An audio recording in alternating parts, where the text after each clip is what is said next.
Hello, this is Barrett from the C4 Cyber Club here at Cypress College. In this video today, I'm going to talk about the CCNA3 Packet Tracer 2.7.1. This is for single area OSPF v2 configuration. So a little bit of a continuation from the last lab. In this section, we're going to be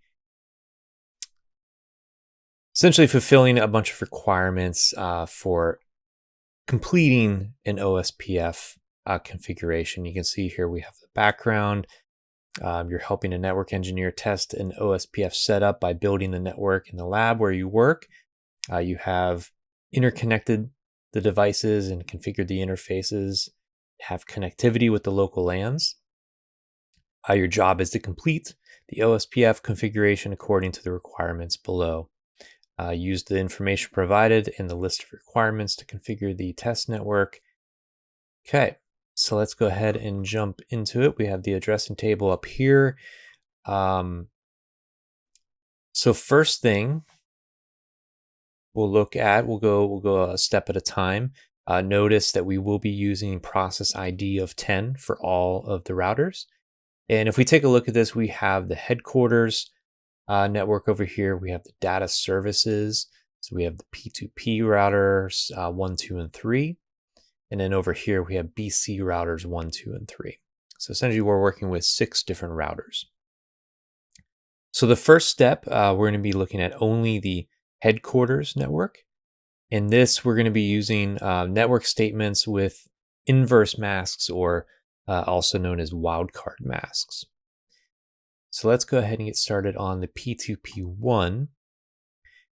And you may notice my terminal window is black. Usually by default, it's white, but I decided to make it this way so it hopefully shows up a little bit better in the video. And I increased the font size a little bit. Okay, so we need to move to global configuration mode first. And we need to run, type in the command router ospf10, which remember 10 is the process ID.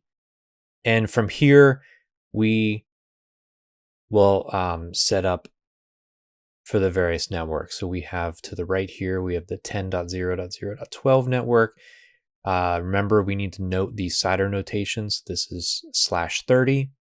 We also have these two here, the 10.0.0.8, also /30.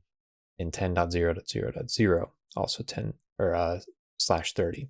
So that's going to give us a wildcard mask of 0.0.0.3. So remember 30 network bits, that gives us a subnet mask of 255.255.255.252. And then you take that 255 minus 252, and you have the remainder of 3. So let's go ahead and start on the first network over here to the right. Okay, wildcard mask, and then area 0. Because remember, all of this we're working in area 0. Beyond this border router here, which is the BC1, and over to the right here is where this connects to the ISP. Okay. So now we'll go down to this route here. Same wildcard mask. Whoops, I typed the wrong wildcard mask. Notice it gives you a pretty useful error there, discontiguous mask. And now finally the last one, the 10.0.0.0, same wildcard mask. There we go. Okay, so that takes care of P2P-1. Now over on P2P-2, notice, excuse me, that we have this network here, this network going over here, and then 2 local area networks here as well. So we have 4 different networks that we'll do. So we need to move to configure global configuration mode, router OSPF10. And we'll work through these networks.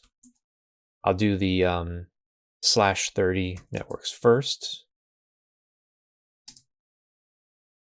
which are coming from the serial interfaces. Okay, so these two are done.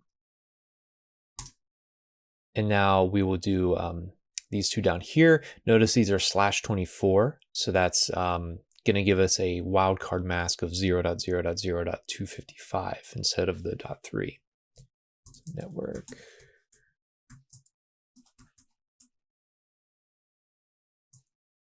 Okay. And then the .2.0. And remember, we got this because we take a /24, 24 network bits that covers the first 3 octets. Remember, so that's 255.255.255.0 for a subnet mask. And then you subtract 255.255.255.255 from that, which gives us this last 255 here. Okay, so we did all 4 on P2P-2. Now we just need to do number 3.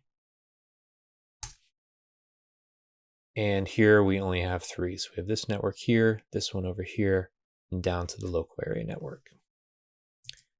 So once again, global configuration mode. Whoops, not G, it's a T.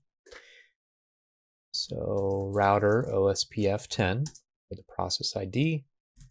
Network 10.0.0.8.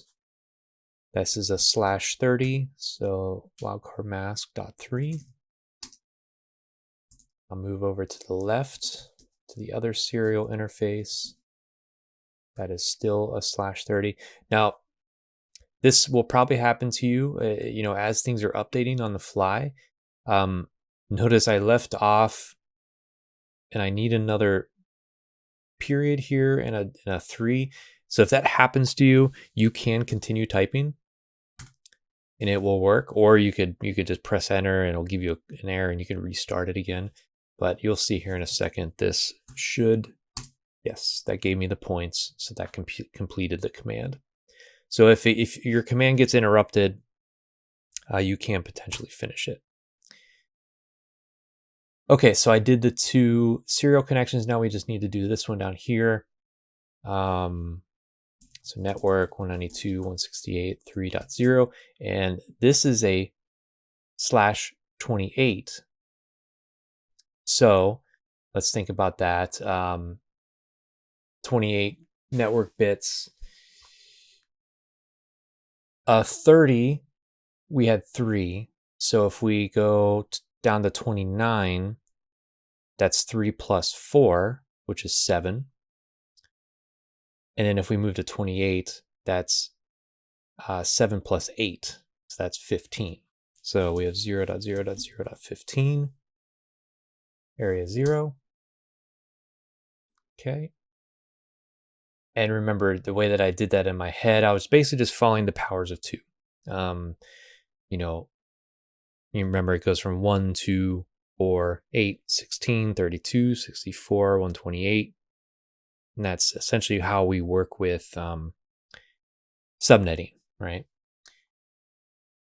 Okay, so that is done. So that takes care of this first part here. Second part, we're going to be configuring interfaces. So we won't be using wildcards. We're going to actually work with the actual interfaces on the data service network. So that is over here. So in this case, let's start with BC-1. And of course, this is only going to be the interfaces that are on this side of our border in the area 0. So we don't want to include this area here, which is going to the ISP. So like I showed in the last video, you could do show IP interface brief. And this is going to give you the interfaces that we're working with. Now this one, notice this is going to a public IP. So this is obviously going to the ISP cloud. So we will ignore serial 0/1/1, this part. And we're just going to do on these 2 interfaces right here. So to do this, we'll need to move to global config mode, and we interface with each of those directly. And now the command here is IP ospf plus the process ID, which is 10, and area, which is 0. And that's that. We interface with the serial interface. And now I can press up a couple times to bring back the history buffer. It's the exact same command to run on that interface. And we just keep following along and doing the rest on here. So remember, you can access the addressing table here. I've always just kind of gotten a habit of using show IP interface brief. So you could even go to the area, say do show IP interface brief. So we have two interfaces here, the gigabit Ethernet ones. So we'll interface with those. IP ospf plus the router, the process ID, area 0, and then interface with the other. I'm going to press up a couple times, bring that command back, and we're done with that router, the BC2. And then finally on BC3, do the same. Whoops. Do show IP interface brief, and pretty much the same interfaces. But remember, in a real scenario, might not always be using the exact same, so it's always a good habit to double check those. So we'll interface with that one first. IP ospf10 area 0. Press up a couple times, bring that back. All right, that takes care of the second part. Now we will configure router IDs. So we're only doing the BC1, BC2, BC3. We have router IDs assigned for us to choose for each of these. Remember, these are technically not IP addresses. They just use the same 32-bit values. So on BC1, we need to make sure that we access router OSPF in the process ID 10. And then from here is just router-ID. Okay, go to BC2. This is going to be the 5555. Router OSPF10. Router, I'm going to press tab. Remember, you could always use tab to complete a command.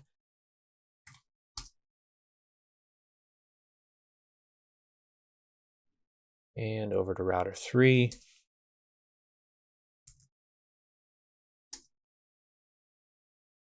And this one's going to be 4.4.4.4.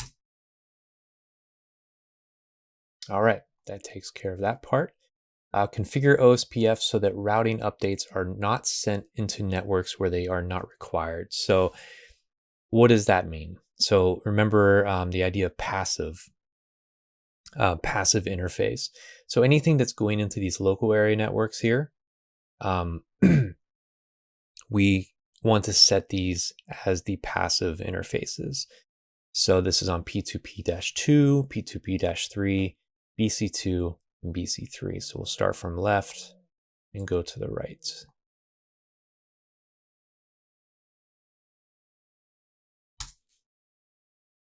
And it will definitely come in handy to do show IP interface brief.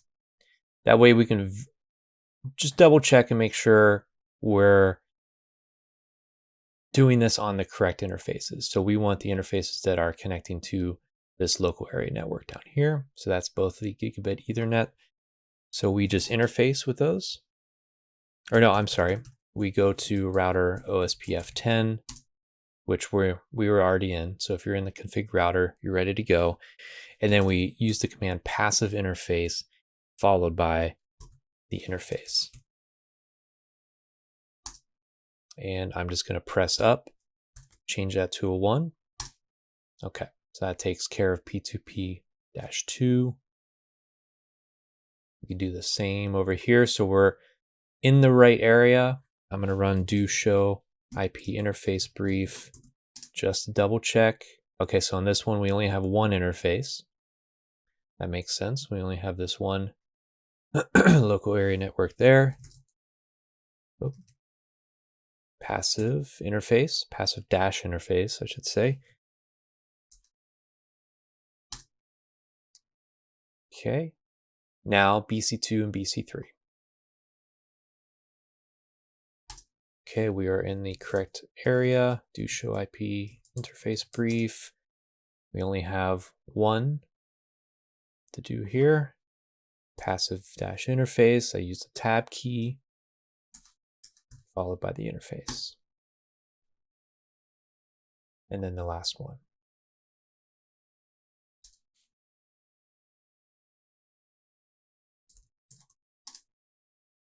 Okay, that is also G0/0/0. All right, we are at 55% and we're just about halfway through. So now, let's see, configure router BC1 up here with the highest OSPF interface priority so that it will always be the designated router, or DR, of the multi-access network. So yeah, we're designating this as it's going to be the border router and also the designated router. So the highest OSPF interface priority is 255. So we will want to come into here.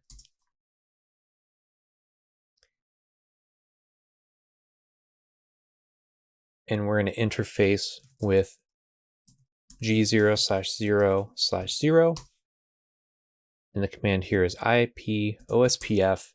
And if you, as you start to get into this command more, as we will in very shortly in the next steps, remember, if you ever forget the next step, you can always use the question mark. So notice that I added a question mark here, and it gives you all of your possibilities for the next command.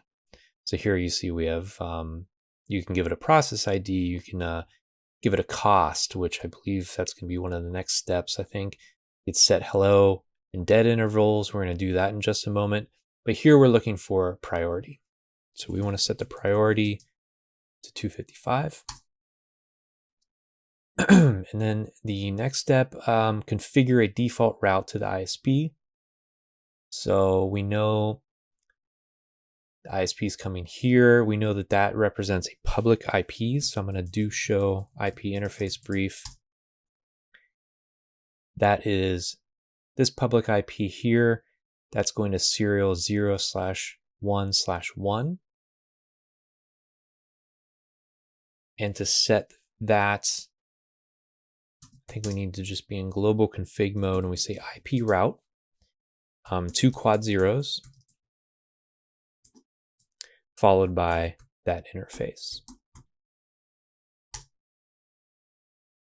Automatically distribute the default route to all routers. So now that we set up this default route here, how can we distribute that across this whole system? And now keep in mind we can do that because this is the designated router.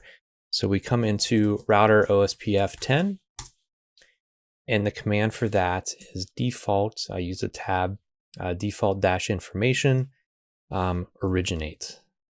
And if you remember, if you ever forget that, you could always question mark. There we go. Okay, and that's it.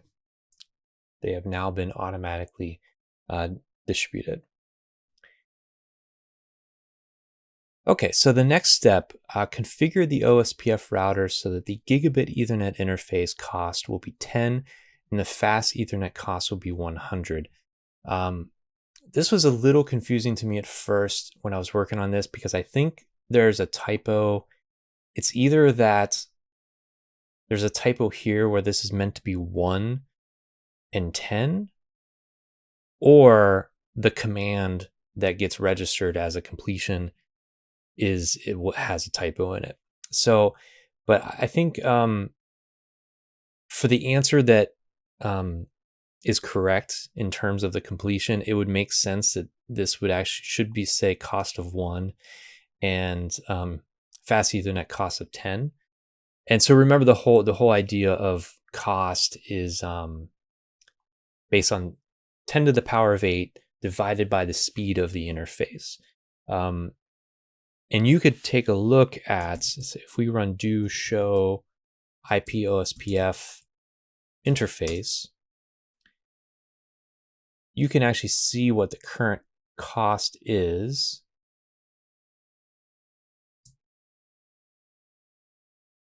So for gigabit Ethernet, and this is where it also confused me because the cost is actually still currently, it's currently 1.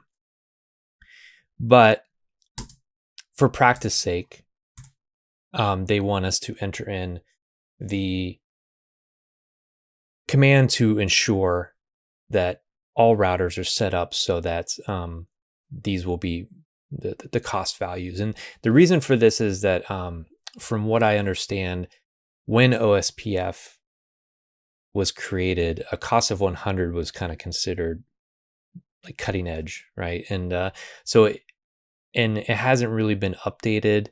So it kind of when you're setting up systems like this, you're really required to fine tune your cost to make sure that things are being routed the way that you want.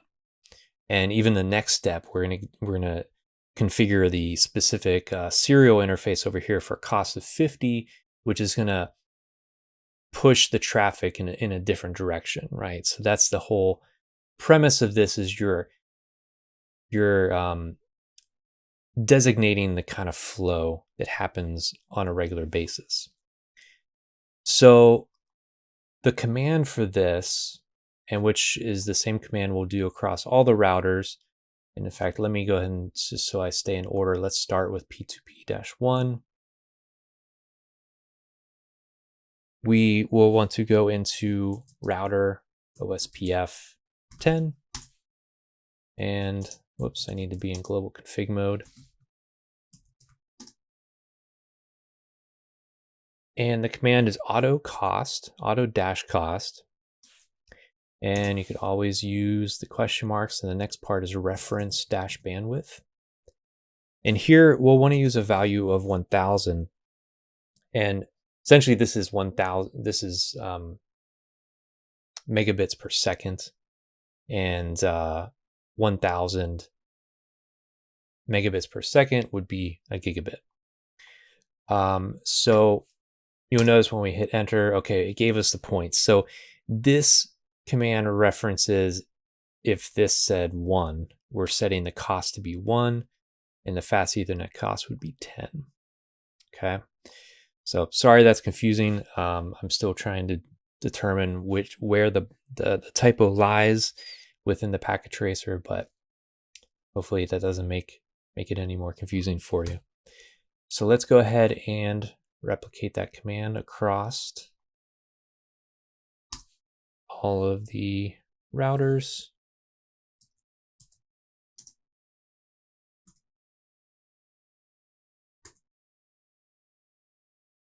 Okay, yep, see that gives us the points.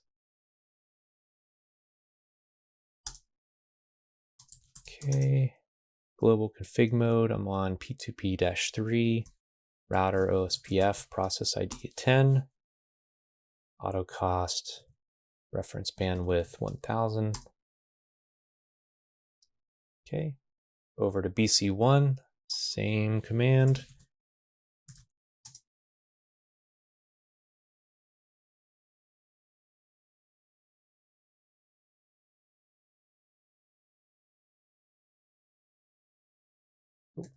Keyboard sticking, there we go.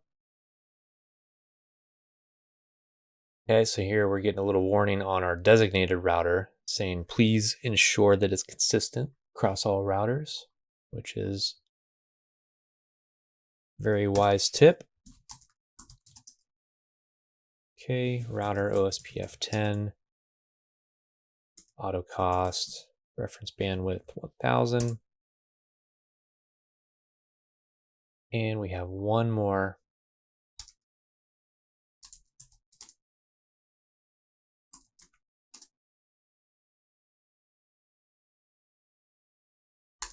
There we go. Okay, so we're at 78%. We're almost there. We just completed this one, so we have 2 sections to go. So configure the OSP cost value of P2P-1 interface serial 0/1/1 to 50. So we come up to P2P-1. I'm going to run do show IP interface brief. So yeah, so this is this connection here. So essentially we're upping that to 50, making this the preferred route. So anything that comes across this way and hits this router, it's going to be preferred to go this route. So we want to interface with serial 0/1/1 directly. And then remember, we actually looked at this earlier when we ran IP-OSPF and we did the question mark. We see the cost option here. So we just say cost 50. Okay. And now configure the hello and dead timer values on the interfaces that connect P2P1 and BC-1 to be twice the default values. So remember, the default hello interval is 10, and this is how often hello packets are sent to make sure that these routers are alive and well. And the dead interval, the default is normally 40, and that basically means after 40 seconds, if they do not receive a hello back, they're going to assume that they are down. So we're going to double that. We're going to increase those to 20 and 80. So if we're on P2P1, the interfaces that connect P2P1 and BC1, so that's over here. So we'll want to, let's see. We want to see which interface is connected to that network.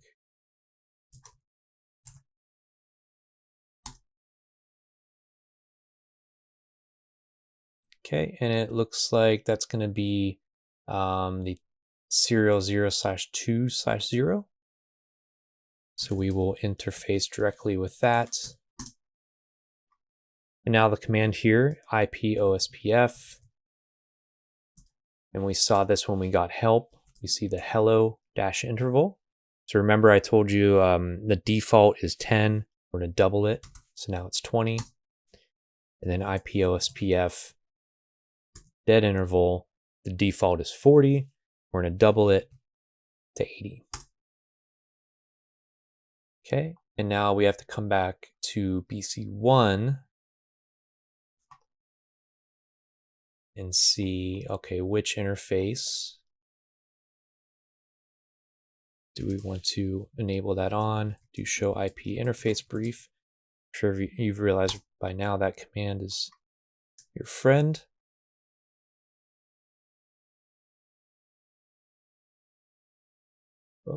And so this is going to be the serial 0/1/0.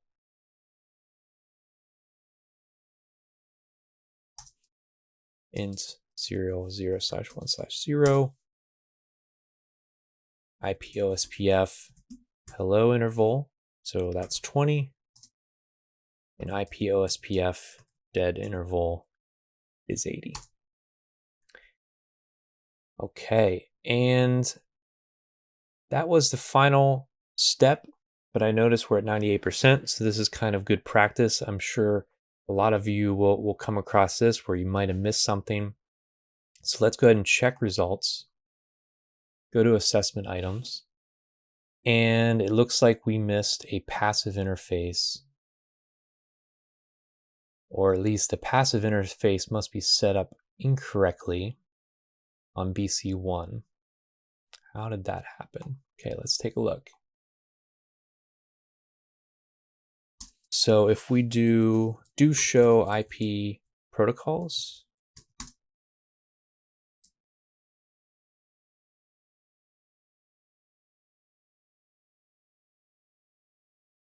Interesting. I may have just completely forgot to set the passive interface here. Okay. Yep. So router OSPF10, and then the passive interface here is going to be the one going out to the ISP. So let's double check which one that is. Show IP interface brief. So that is the 0/1/1. I'm already in config router here, so passive interface S0/1/1.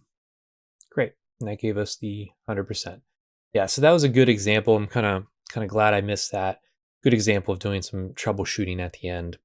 If you ever miss anything, you can always come to this check results, assessment items, and it will tell you exactly where you're missing a command. Great, so that completes this lab for CCNA3 Packet Tracer 2.7.1. Thanks for joining me.